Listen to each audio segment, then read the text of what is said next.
அப்பாடா, நல்ல வேலை உன்னை கழட்டி விட்டுட்டேன். என்ன பாத்தியா? காரு, பங்களா, என் புருஷன் எவ்வளவு சம்பாதிக்கிறான்னு தெரியுமா? ஆனா நீ இன்னும் இதே நிலைமையில தான் இப்படியே தாண்டா இருப்ப. ஏன்னா நீ ஒரு loser. Loser loser loser loser loser loser loser loser.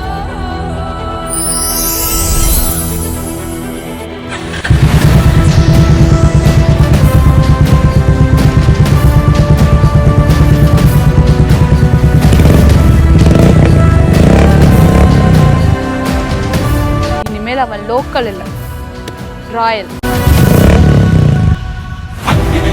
குமுறும் எரிமலை கட்டின கலட்டு மாத்திரக்கார அந்த குருதி அடிமுடி வேரில் அடலை திரட்டும் தைரியக்கார கலியுகம் தேடி கடலான தாண்டி வந்தாயே நீ.